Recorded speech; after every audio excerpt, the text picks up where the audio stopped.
Welcome back to the National Hurricane Center. This is Ken Graham. We're live here in our operations area with the latest information on Hurricane Dorian. So, we start at the radar. We're actually starting to see the whole entire hurricane on the Miami radar. And one thing to note here, look at this. That's the eye, just a prolonged eye right over the Bahamas, causing just torrential rain, just hurricane force winds for an extended period of time. Latest readings we have still 165 mile-an-hour winds over one area for a long period of time. It's just incredibly dangerous. And the other part of this, some of the rainfall could be 30 inches in this area, plus at the same time the storm surge.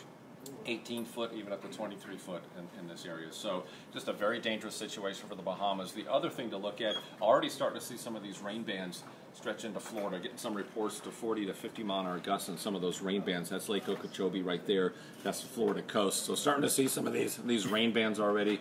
So that's one thing to note. A lot of wind in those rain bands. Here's something else. We've been talking about this stall for what, Dennis, 3 days.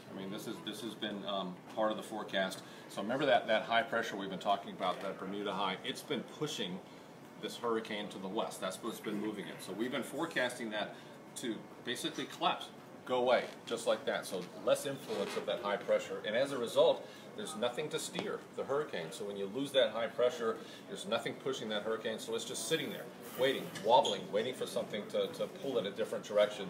So this is what we've been waiting for, and this has been the reason the forecast has been pulling to the north. There's a growing and moving low pressure system. It's a little trough of low pressure, and what that does, it pulls things up out ahead of it. So as that starts to dig, we'll start seeing the hurricane start moving to the north somewhat. Now, the question is when. We're going to be watching really close, because if you think about it, we have a Category 5 hurricane. The latest reading I have, 120 miles east of West Palm Beach. So, it's right there on the radar. We're watching it. So, let's look at this. With time, I think the timing is definitely worth looking at. So, this is this morning, of course, where the hurricane is.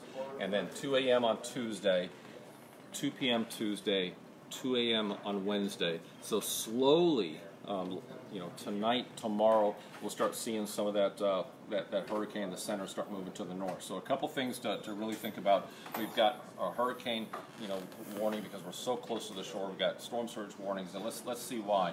So we talk about not necessarily concentrating just on that center track, and I think it's important. Right now, our forecast keeps the center offshore. However, please realize this is a really important part of this entire briefing here.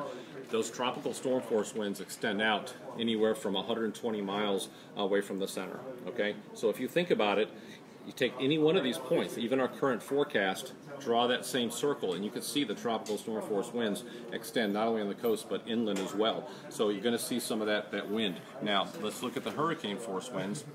30, 40 miles away from the center. So, depending on where the system is, by the way, still in the cone.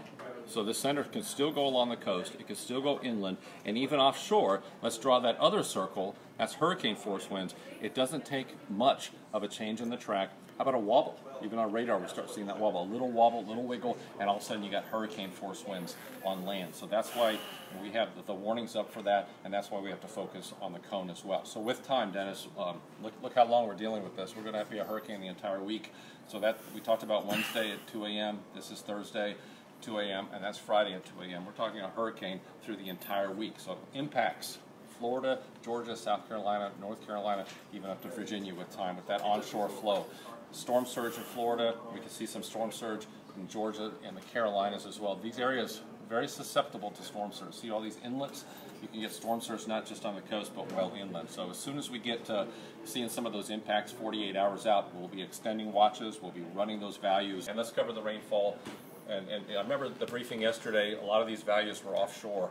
A little change in the forecast, and all of a sudden now you have 6 to 10 inches of rain forecast for portions of the coast. It doesn't take much of a track change to get these higher values in.